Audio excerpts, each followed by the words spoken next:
Se você quiser sentar, onde você quiser sentar.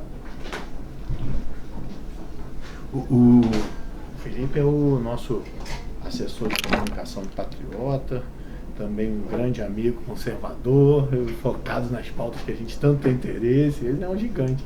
Estava aqui discutindo uma discussão muito aprofundada sobre o famigerado PL da censura, né, que a gente está com uma situação aí tensa demais. O Felipe é um grande estudioso do tema também, conhece a fundo. Eu convidei ele, se pudesse, para participar também, assim, né? Só para fazer um bastidor aqui. Estamos ao vivo já. O pessoal está entrando. Oi, gente. Aqui de novo, Fátima Montenegro, direto de Brasília. Oi, pode. Aí. Melhorou. Nós estamos aqui com o ilustríssimo deputado Dr. Frederico, direto do gabinete. Nós saímos de lá da comissão, já estamos aqui. Eu quero que vocês compartilhem, curtam. Vamos conhecer um pouquinho desse deputado. E assim, todo deputado que a gente chega... Eu estou com pressa. Eu tenho uma comissão. Eu tenho reunião, mas nós vamos segurar ele um pouquinho. Deputado, muito prazer, uma boa tarde. Aqui é Fátima Montenegro, do canal GN, USA Web TV. Tenho um prazer de estar aqui, a honra de entrevistar, porque aquele dia foi o dia... Gente, foi demais. Então, aqui, deputado, eu gostaria que o senhor falasse um pouquinho do senhor, né? De você, e nós vamos falar... Eu também, mas foi amor à primeira vista. E aí, deputado, contar a sua história, a sua trajetória, que eu fiquei sabendo que é médico, eu fui pesquisar a sua vida. Gente, é repórter, a gente tem que pesquisar. E pode falar, se apresentar aqui para o pessoal, por favor? Te agradeço muito, Fátima, quero cumprimentar e agradecer a audiência de todos que estão aí participando com a gente. É uma honra poder estar falando num canal tão nobre, um canal que valoriza os princípios conservadores, valoriza os princípios da política correta do nosso país, que é uma luta que a gente nunca pode desistir. Meu nome é Frederico, eu sou filho de imigrante, meu pai veio de Portugal por conta da pobreza, da miséria, no pós-guerra. Minha mãe é brasileira, professora... na época minha mãe era professora da 4ª série primária, hoje seria 5º ano do ensino fundamental, e eu não tenho nenhum parente político, eu não tenho nenhuma trajetória política e nem tinha pretensão política. Me formei como médico. Assim que eu formei, eu passei como oficial médico do Corpo de Bombeiros Militares. Trabalhei durante 17 anos em ambulância, dentro do quartel, atendendo as pessoas que sofriam acidente, que tinham problema de mal súbito. E na minha área médica eu me especializei em oncologia e fui para o interior de Minas Gerais buscar melhorar o tratamento do câncer na região que eu moro, que é a região de São João del Rei, a região das vertentes, a parte histórica de Minas Gerais. E me dediquei muito, com muita dificuldade. A gente sempre na luta com o nosso sistema de saúde, a gente sabe que é precário, é deficiente, mas em um momento da minha vida eu precisei dar um salto à frente para a gente implementar um aparelho de radioterapia em São João del Rei, que era uma carência enorme. As pessoas tinham que viajar, às vezes, 2, 3, 4 horas todos os dias para poder receber um tratamento de radioterapia de 10 minutos em outras cidades. E a gente buscou, eu tive a oportunidade de ser o diretor da Santa Casa, trabalhamos, buscamos o recurso, montamos o aparelho, sempre com a ajuda e apoio de político, lutando muito com os políticos, mas infelizmente na hora que a gente mais precisou, que era para credenciar o tratamento pelo SUS, a gente não conseguiu mais. Na época, o governo de Minas Gerais era liderado pelo PT, o governador Fernando Pimentel, e não deu apoio nenhum, pelo contrário, até dificultou. O Ministério Público entrou dificultando a situação. E isso foi 2018 chegando, eu como um cidadão casado, 3 filhos, minha única e amada esposa, eu vi que a gente precisava participar da política. Em 2018, no movimento de coragem e sabendo que seria muito difícil, eu me lancei candidato para conseguir credenciar a radioterapia e para oferecer à população a chance de uma pessoa que tinha demonstrado pelo trabalho médico honesto, atendendo as pessoas pelo SUS, que a gente poderia renovar na política, não só nacional, mas regional, municipal. E fui para uma campanha em 2018 sem fundo eleitoral, utilizei um recurso pequeno quando se compara na campanha de deputado o meu recurso próprio. E no final a campanha cresceu muito, as pessoas abraçaram a ideia, as pessoas confiaram que um bom médico poderia ser um bom político, tinha questão de ser um militar, um capitão do corpo de bombeiros, e eu tive a alegria, talvez uma das maiores alegrias da minha vida, além dos meus 3 filhos, que foi conseguir me eleger em 2018, num momento ímpar da história do Brasil, e que conseguimos eleger também o presidente Bolsonaro. E a gente veio para cá com o Brasil em situação péssima, déficit fiscal, inflação, desemprego, e a gente participamos dessa legislatura junto com o governo federal, o governo do Jair Bolsonaro, e conseguimos melhorar a situação financeira e econômica do Brasil, pautas difíceis e duras, como a reforma da Previdência, mas que foi uma reforma feita com muita coerência, com muita responsabilidade. Claro que a gente precisou ampliar o tempo de trabalho de algumas pessoas, mas a gente fez o maior critério possível e foi uma das questões que salvou o nosso país. E 2020 a gente imaginou, vamos crescer, vamos voar, o Brasil vai melhorar. A gente foi assolado pela maior pandemia da história dos últimos 100 anos, do último século. E eu, como médico, conservador, oncologista, me senti na obrigação de atuar efetivamente, e na minha região convidei um amigo meu que é médico também, policial civil, médico legista, e falamos assim: olha, os médicos estão com medo, todo mundo está com medo, vamos montar o CTI nós dois? E a gente montou um CTI Covid. Eu fui logo no mês de março, final de março, início de abril, eu fui para o CTI. A gente entubou as primeiras pessoas com suspeita de Covid, com muito medo, com muita preocupação, com os equipamentos, mas a gente tinha que fazer isso. Daí eu comecei a entender mais o Covid, eu comecei a ver que o tratamento precoce seria uma ótima opção de tratamento, e também entendi que as crianças, os jovens, até os adultos jovens sem comorbidade estavam sofrendo muito pouco com essa doença na fase inicial, no começo da pandemia, e a gente começou a lutar para que não fechassem comércio, para que não proibisse as pessoas de ter sua liberdade de ir e vir, para que a gente permitisse que as pessoas que tinham risco fossem amparadas, participassem de algum tipo de isolamento, mas que a gente continuasse mantendo nossa economia, porque o preço seria muito alto de parar uma economia, e junto com isso também informando sempre as novas pesquisas saindo sobre tratamentos precoces, buscando tratar as pessoas, porque eu sou médico de câncer. O câncer é óbvio, quanto mais cedo descobre um câncer, quanto mais cedo você trata um câncer, maior a chance de cura, e isso serve para praticamente qualquer doença. Para que esperar a pessoa ter falta de ar para ir para o pronto-socorro? Para que esperar a pessoa ter falta de ar para ser entubada? Eu estava no CTI, gente, eu entubei pessoas e eu vi o sofrimento que era, e muito poucas pessoas entubadas conseguiam efetivamente ter a sua vida salva. Então a gente foi nessa luta, e vocês sabem, vocês que nos acompanham sabem como foi difícil. A imprensa marrom aí sempre questionando, querendo deixar todo mundo em casa, proibindo de dar remédio para as pessoas, mandando só ir pronto-socorro quando já estivesse com falta de ar, quase morrendo.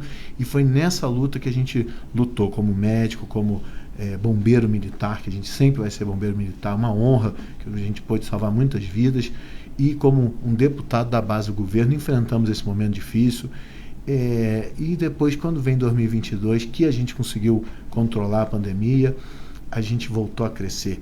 E eu gosto sempre de lembrar, 2022 a gente fecha o governo com uma inflação menor que Estados Unidos, uma geração de emprego e renda maior que Estados Unidos, Alemanha e Inglaterra juntos. A gente cresceu, depois de 40 anos, a gente cresceu igual a China, que há 40 anos que a China crescia muito mais que o Brasil. O nosso crescimento em 2022 foi igual à China. A gente diminuiu mais de 20 mil mortes violentas por ano com melhoria da segurança pública. A gente estava com um país pronto para se tornar um país desenvolvido. Mas, infelizmente, por problemas graves, eu fui da comissão do voto impresso, fui expulso da comissão do voto impresso por apoiar o voto impresso. Então a gente sabe que teve um processo eleitoral que, na minha opinião, eu sei dos riscos que a gente passa nesse momento quase de censura que a gente vive, mas foi um momento eleitoral muito cheio de desconfianças, com muitas situações que deixaram a gente muito descrédulo com o sistema eleitoral. E agora a gente está enfrentando aí esse desgoverno que vem a cada dia demonstrando menos capacidade de governar o Brasil, levando o Brasil muito rapidamente a retrocessos graves, 100 dias aí de somente retrocesso, mas a gente não pode desistir. Então a gente está aqui firme para cuidar do nosso país, esse país que a gente tanto ama, esse país que eu crio nos meus filhos, que a gente tem nossos amigos, que a gente tem nossas relações, e um dos países mais ricos do mundo, rico no solo, na agricultura, rico nos minerais, rico de petróleo, rico de energia hidrelétrica, rico de energia eólica e rico de uma população maravilhosa que demorou muito a perceber que existia outro caminho, a descobrir que a gente viveu durante anos e anos um teatro das tesouras, em que dois partidos de esquerda cortavam junto e não deixavam que a gente enxergasse que poderia ter uma política limpa, honesta, que é a política da direita, que a gente hoje segue fazendo com que essa política cresça. Pela primeira vez hoje a gente tem um partido, uma política de direita, de oposição.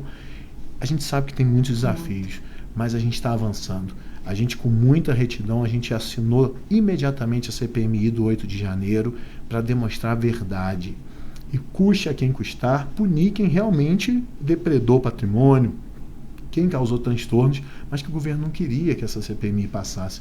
E, coincidentemente, no dia de hoje, a gente viu cenas aí lamentáveis, cenas absurdas do GSI, do Gabinete de Segurança Institucional, com a presença do próprio ministro, abrindo as portas do Palácio do Planalto, praticamente convidando as pessoas para entrarem, oferecendo... Permitiu tudo, né, deputado? Permitiu. E aí a gente entende por que o governo estava oferecendo aí grandes volumes de emendas, fazendo de tudo para impedir que essa CPMI acontecesse. Então as máscaras vão caindo, a população viu que uma das primeiras medidas do desgoverno atual foi taxar os pobres na importação de produtos baratos, de até $50, né, que hoje realmente tem sido uma saída na situação econômica difícil que vive nossa população mais simples. Tem estimativa de mais de 500 milhões de encomendas entregues por ano ao Brasil. Diz que tiraram, né, deputado? Diz que agora eles desistiram, né? Porque foi uma pressão popular. Então, nós vimos aqui que o senhor, o que trouxe o senhor à política, realmente é uma causa social, sentiu e viu a necessidade na área da saúde.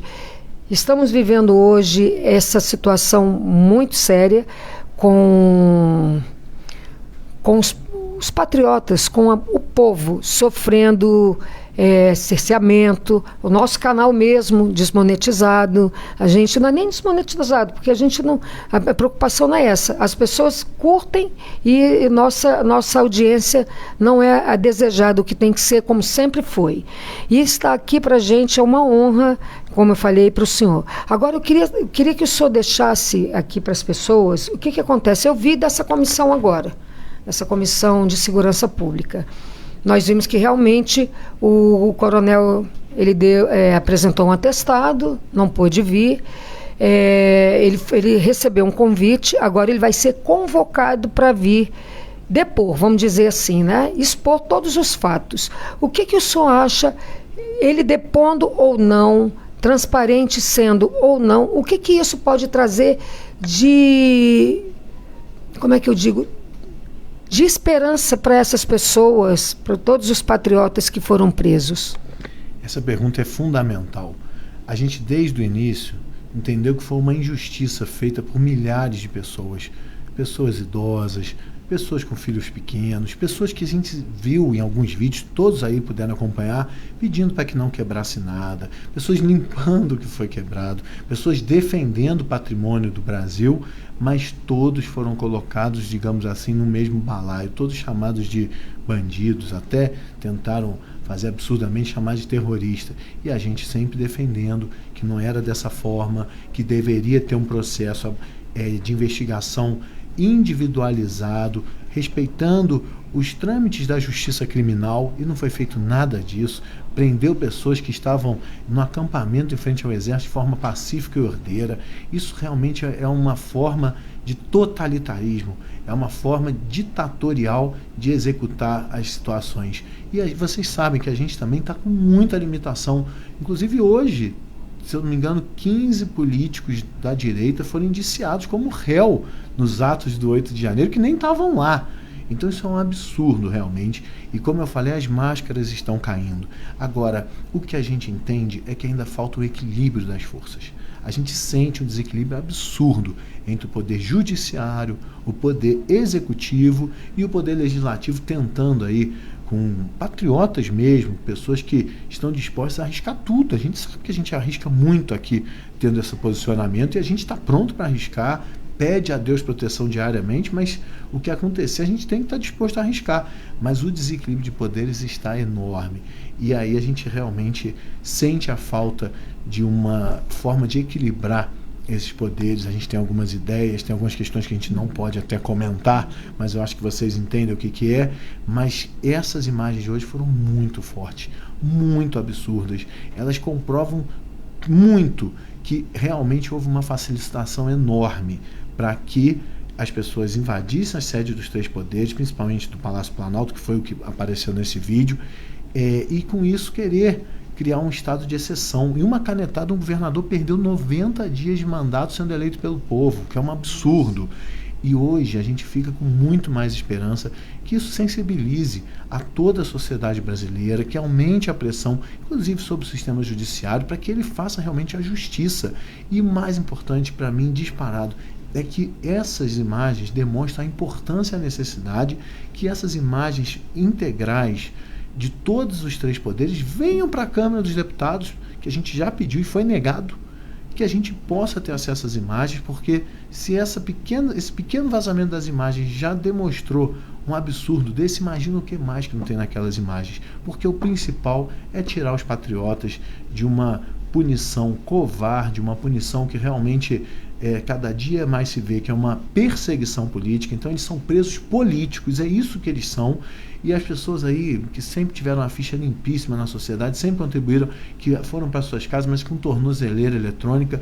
Então a gente tem certeza que essa máscara caindo, a própria população vai aumentar o nosso apoio e a gente vai conseguir pressionar para que essas pessoas recebam o seu devido reconhecimento e até, diria mais assim, a sua anistia e até um reparo pela perda dessas pessoas aí, que a grande maioria presa de forma injusta, com certeza. Deputado, o senhor acredita, porque agora o Senado ganhou mais um tempo, mais um prazo, né? Nós estamos vendo que toda vez está sendo prorrogada essa CPMI.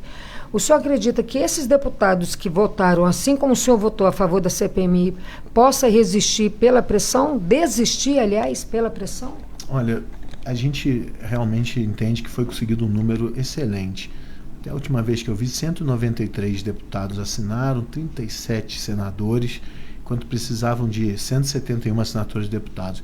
E a pressão realmente está grande, mas muito poucos retiraram. E hoje, com essas imagens, acabou. Eu tenho certeza que ninguém vai retirar, porque se alguém tinha alguma dúvida, acabou a dúvida. Uma imagem dessa, ela obriga o parlamento a fazer sua função constitucional de fiscalizar e até de investigar, por isso, uma CPMI, uma comissão parlamentar mista, que une a Câmara e o Senado, de inquérito, de investigação. Então, hoje, praticamente sela que a gente vai ter esse número regimental. Não adianta o governo querer ganhar mais tempo. O dia que abrir uma sessão do Congresso, esse requerimento vai ser lido e vai ser instalada a comissão para que a gente possa realmente apurar com rigidez. Às vezes, infelizmente, até uma pessoa próxima a gente, um amigo nosso, pode ter lá, no calor do momento, quebrado, depredado patrimônio público e veja no vídeo. Paciência, ele vai responder por dano ao patrimônio público, por vandalismo, pelo que for. Mas a gente tem que olhar isso, tem que ver que realmente a maioria não fez nada. A maioria a gente viu em vídeo que estava lá gritando para não quebrar, protegendo o patrimônio público. Então é isso que vai ser esclarecido e principalmente o que é um absurdo, se a gente observar que o governo facilitou esse movimento. Isso gera uma série de suspeitas para a gente. Por que o governo queria com isso? Qual que é o interesse do governo de colocar pessoas para depredar o patrimônio? Pois é, deputado, essa é a pergunta. Se os dois lados querem a transparência, por que ainda teve parlamentar que não votou a favor? Na verdade, não assinou o requerimento. Não assinou a favor. Pois é. E, incrivelmente, praticamente nenhum deputado dos que se consideram, se denominam de partidos de esquerda, assinou. Então, não é que todo mundo quer a transparência. Assim como todo mundo não quis a transparência com o voto impresso. Isso é o que a gente está vendo no nosso país e essa é a nossa luta. E o que o senhor pode deixar para a gente aqui? O senhor ainda tem um tempo? Sim, é um prazer. Tem tempo que o senhor falou que tinha que sair. Uma reunião 5 horas, vocês me perdoem, mas aqui a gente... Que horas são? 4h30. Então vamos aproveitar. Eu queria saber o que o senhor pode dizer a respeito desse governo atual, como está a sua atuação, né? que é difícil para o pessoal vamos dizer, o pessoal da direita fazer um trabalho correto. Com esse governo, o que o senhor tem a dizer para a gente, conforme a sua atuação? Esse desgoverno, eu falo tranquilo porque desgoverno, desde que ele começou, a gente não consegue falar uma medida que a gente acha que pode ter beneficiado a população, mas o que a gente faz é fiscalizar e cobrar. Quero agradecer minha equipe, a equipe do Partido Patriota, que tem se destacado, tem ajudado, e a gente são algumas medidas que até sugiro a outros deputados, a gente tem acompanhado o Diário Oficial para ver as besteiras, as barbaridades que vem acontecendo. A gente tem olhado o governo com lupa, e eu tomei a liberdade de focar na área que eu tenho mais expertise, que é na saúde pública. Então a gente tem realmente acompanhado com muito cuidado, com muita atenção. Inclusive hoje, diante da ministra, fizemos vários questionamentos importantes do revogaço, que ela revogou várias portarias fundamentais de combate ao aborto, de combate ao estupro, de combate ao câncer, de combate a outras séries de combate à mortalidade materno-infantil, retirando obstetras e pediatras das unidades de saúde, entre outras questões que a gente fez. O Mais Médico absurdo também. Tinham 15 mil médicos certificados pelo CFM que foram aprovados por uma agência ligada ao programa Médicos pelo Brasil, que agora volta a chamar Mais Médicos, prontos para ser contratados, e o desgoverno não contratou. Então, assim, a gente pode, sim, com dificuldade, mas com o apoio de pessoas sérias que estão aqui para trabalhar, fiscalizar, monitorar, alertar, porque a gente tem que fazer valer o nosso artigo 53 da nossa liberdade de expressão, que nenhum deputado, isso é constitucional, pode ter sido quebrado, mas a gente não pode esquecer que esse artigo existe. Nenhum deputado pode ser penalizado civil ou criminalmente por qualquer palavra, voto ou pensamento.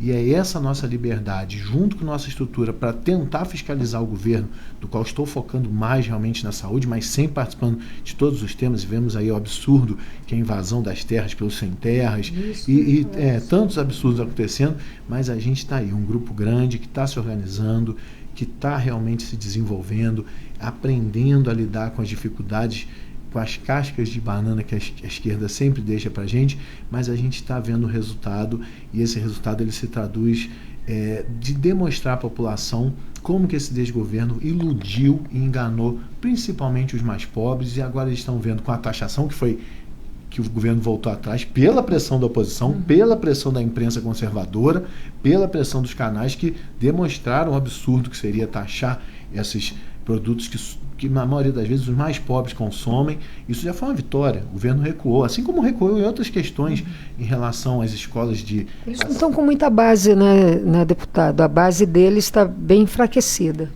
A questão é que até hoje não teve uma votação teste. É um absurdo, porque o nosso mandato parlamentar, nossa legislatura começou em fevereiro, a gente já passou da metade de abril e até hoje não teve nenhuma votação, nem de medida provisória. Estão próximas a vencer e não teve votação.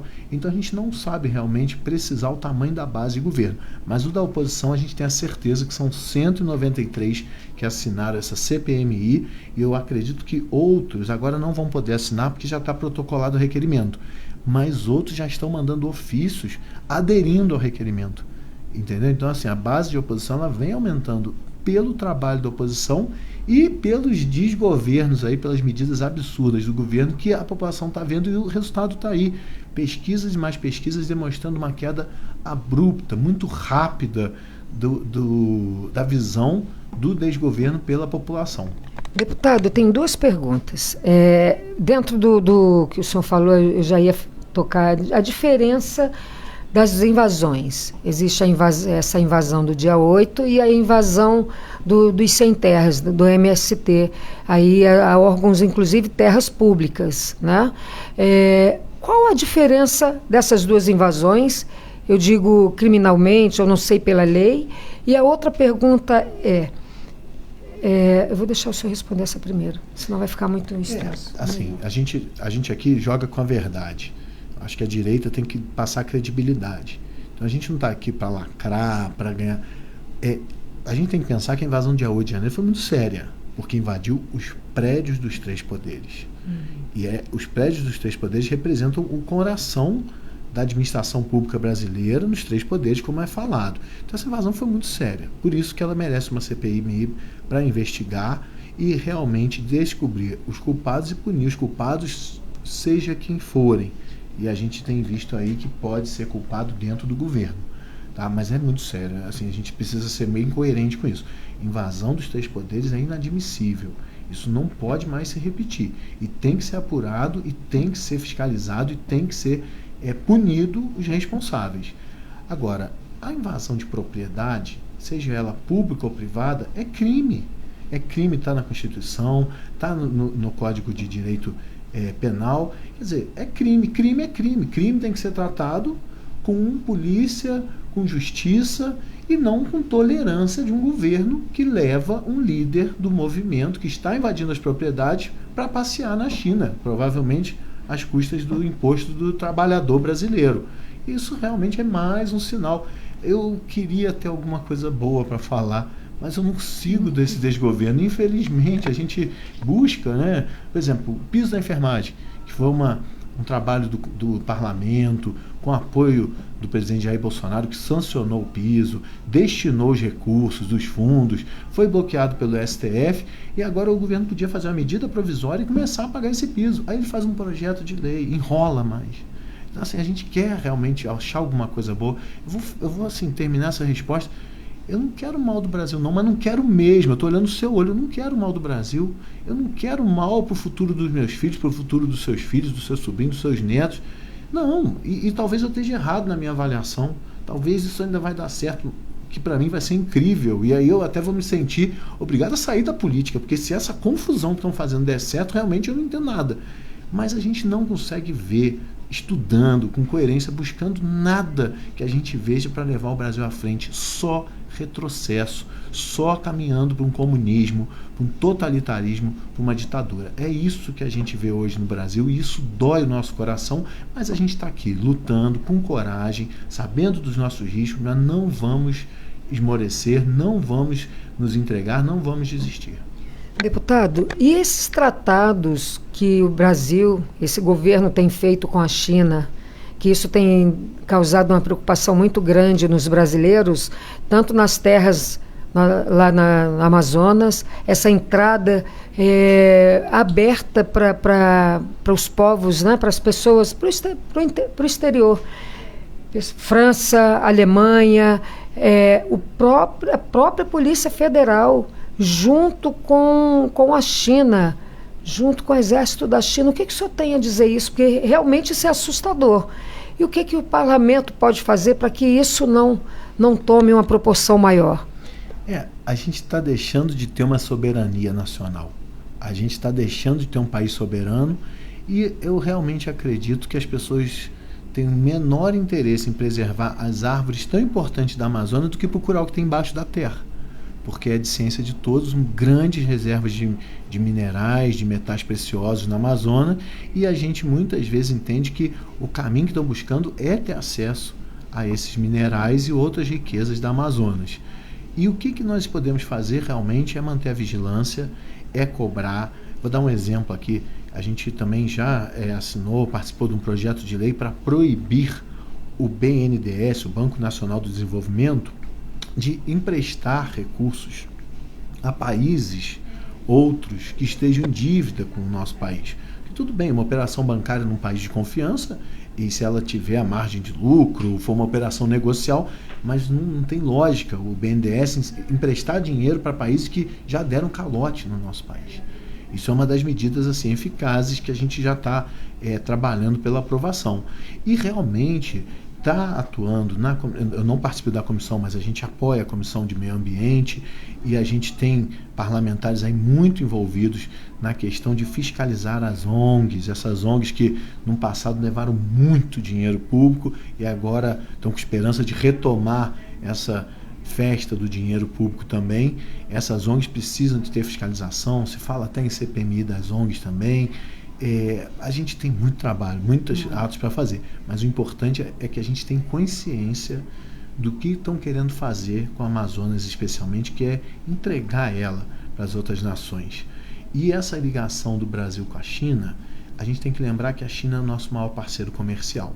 Isso é importante. Se a gente conseguir aumentar essa parceria comercial com melhoria para a balança comercial brasileira, isso é bom. Por outro lado, se a gente não buscar outros países para diversificar as nossas relações exteriores, diversificar nossa balança comercial, quanto maior a nossa relação com a China, quanto menor com os outros países, menos força de comércio e de negociação o Brasil passa a ter. E daqui a pouco eles achatam a gente também. Então a China tem que ser respeitada como um parceiro comercial e que temos que entrar nessa negociação vendo o lado comercial do Brasil. Mas a gente precisa manter relação com o maior número possível de países, de todos os continentes, para que a gente não fique refém, a nossa economia, de um país só. Porque se ficar refém, esse país toma a nossa economia e, consequentemente, a nossa soberania de uma hora para outra, que é um tema complicado também, mas estamos também fiscalizando, avaliando. Como eu falei, são 193 deputados que assinaram a CPMI. Eu acho que esse é o grupo que a gente enxerga de deputados dispostos a lutar pelo povo brasileiro contra o desgoverno que está aí, e juntos, com apoio mesmo dos canais de imprensa, com apoio dos patriotas que estão nos assistindo, que vocês têm que saber que tem gente aqui lutando realmente por vocês. A gente vai conseguir frear os desarrobos e a gente pode até vislumbrar uma situação à frente, que é o nosso grande sonho, em que a direita volte a assumir o país e a gente volte a pensar e sonhar em se tornar um país desenvolvido, que hoje a nossa esperança nesse sentido ela é praticamente nula, né? A última pergunta, a última mesmo. Doutor Frederico, hoje é dia, deputado, hoje é dia dos povos indígenas, né? Nós estivemos aí na Comissão dos Índios, eles estão em busca também do espaço deles para produzir, a segurança das terras deles assim está totalmente vulnerável. E esse marco aí das terras, o marco temporal, o que o senhor tem a dizer?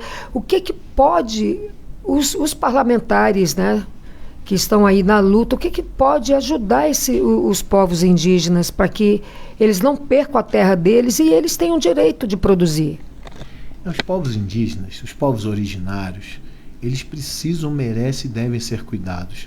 Nós temos que respeitar muito a origem da nossa nação, que vem dos povos indígenas. E os povos indígenas merecem ter suas demarcações de terras, como já tem, se eu não me engano, em 1998. Agora vocês me perdoam da data onde foi estabelecido os territórios indígenas, e há sempre negociações. Claro que tem um projeto perigosíssimo que tramita no STF sobre o marco regulatório, que, se eu não me engano, seria 12,5% do território nacional que seriam aos indígenas. E o problema disso é que nesse 12,5% tem uma série de uma série de terras produtivas que geram divisas, geram emprego, geram recursos para o nosso país. Isso quebraria a nossa economia, quebraria o agronegócio, seria um absurdo. Mas aí eu quero fazer uma comparação, por exemplo, dos Yanomamis. Estão falando dos Yanomamis. Os Yanomamis dispõem de um território brasileiro, solo brasileiro, de 96 mil quilômetros quadrados de área. Portugal tem 92 mil. Então os Yanomamis, lá em Rondônia, tem 96 mil. Eles têm um território maior que o país de Portugal, para cerca de 28 mil Yanomamis vivendo nesse território. E Portugal tem 92 mil, com 20 milhões de portugueses vivendo no mesmo território. Então é claro que, se existir medidas adequadas, porque é muito difícil fiscalizar um território desse. Vocês imaginam, gente, Portugal tem uma estrutura enorme para fiscalizar um território de 92 mil. Como que o Brasil vai fiscalizar um território de 96 mil com 25 mil brasileiros, indígenas e Yanomamis lá? Então a gente precisa que uma pequena parte, só para vocês terem uma ideia, cada quilômetro quadrado, tem até medo de errar, são 100 hectares. Então são 9 milhões e 600. É uma quantidade absurda, gente. É uma quantidade absurda de hectares. Com uma pequena parcela dessa, permitindo uma exploração consciente, a gente poderia ter uma forma de administrar muito melhor essa terra indígena. Eles nunca mais passariam fome, que é um absurdo. E os Yanomamis que quiserem viver nas suas formas tradicionais, de forma nômade, dentro das florestas, eles poderiam viver dessa forma, com um amparo que seria possível através da exploração consciente da terra deles. Isso é um exemplo que eu estou falando, não sou especialista em povos indígenas, mas a gente acaba vendo essa questão que é muito importante. E isso serve para todos os povos indígenas do Brasil. Algumas experiências de Mato Grosso já estão sendo bem sucedidas, com cerca de 1% do território indígena utilizado para produção agrícola, para pecuária, e isso está dando uma condição de vida fantástica aos índios. Eles merecem, os índios merecem também aproveitar da riqueza do nosso Brasil, merecem mais que todos, são o povo originário, e com essa riqueza eles podem aumentar a segurança deles, eles podem aumentar a participação deles na sociedade. Os indígenas que quiserem seguir os estudos, que quiserem seguir trabalhando em outras profissões, eles vão ter mais facilidade. Não é justo a gente dar uma terra enorme para o índio e fazer ele passar fome nessa terra. Isso é inadmissível. Então, deputado, quero agradecer ao senhor. Deixa para a gente aqui uma mensagem para todos esses que acompanham o canal, uma mensagem de esperança, uma mensagem de fé, né, que é o que a gente tenta passar. O nosso canal agora, nós vamos buscar todos os deputados e senadores que realmente lutam em prol do Brasil, em prol da sociedade, que é esse o dever, né, o seu dever como... Nós temos um bom salário. Isso. É o dever. E aí eu quero que o senhor deixe aí pra gente. Vocês que estão aí, até a turma do KKK, agradeço a presença de todos. A turma do KKK é o pessoal da direita, da esquerda, aliás, que às vezes só ficam KKK lá, mas eles acompanham a gente também. Gostaria São bem-vindos, né? Não, eu sempre chamo eles e acho que eles aprendem também um pouco. Nós precisamos deles, eles dão uma audiência muito boa pra gente. Eu sempre agradeço a eles. E a gente também é aberto a diálogo. Eu até gostaria de sugestões aqui do que realmente esse governo está fazendo de forma efetiva, que está melhorando a vida da população brasileira. A gente quer ouvir também, diálogo. Talvez essa seja uma mensagem que você falou, isso. A mensagem de diálogo, de sentar na mesa, de conversar. Essa é a minha forma de agir, mas a gente tem que ressaltar que um grande pensador do nosso país passou décadas falando quase sozinho, sendo muito pouco ouvido, que é o Olavo de Carvalho, que é uma pessoa que tem realmente ideias fantásticas, e durante muito tempo ele falou sozinho. Durante muito tempo um médico lutou sozinho na política, que foi o Dr. Enéas Carneiro, sozinho, só ele. Ele e tinha mais um, que era o deputado Jair Bolsonaro. E aí essas pessoas que viviam sozinhas aqui, hoje se tornaram em 50, 60 milhões de pessoas que enxergaram que existe a política certa, a política honesta, a política de bem. E essa política não vai morrer no nosso país. É isso que nos motiva a acordar todo dia, a trabalhar mais do que o outro lado e a defender os interesses da população, custe o que custar. Deputado, grandioso essas suas palavras, né? Nós aqui do canal GNOC e Web TV agradecemos ao deputado Dr. Frederico. Vimos que existem mesmo parlamentares que trabalham em prol de você, cidadão, eu, cidadã brasileira, esperando que a vitória chegue no momento certo, que nós estamos passando uns momentos escuros, mas que a luz sempre venceu. Agradecemos aqui. Tchau, gente, porque aqui é Fátima Montenegro, direto de Brasília, aqui na Câmara dos Deputados. Eu quero parabenizar, agradecer a Fátima, trabalho maravilhoso que ela vem fazendo, defendendo essas pautas, defendendo essa bandeira, permitindo que a gente possa se apresentar e possa até tranquilizar a população que vocês não estão sozinhos. E parabéns mesmo, Fátima. Obrigada, foi uma honra te conhecer, muito sucesso. E vamos continuar firme, seguindo junto. Aí a gente sabe muito bem, a gente continua. Brasil acima de todos, Deus acima de tudo. Muito obrigada, gente. Um grande abraço. Nossa, obrigada, deputado. Que Deus abençoe sua vida, sua família, seu caminho, viu? Bom demais.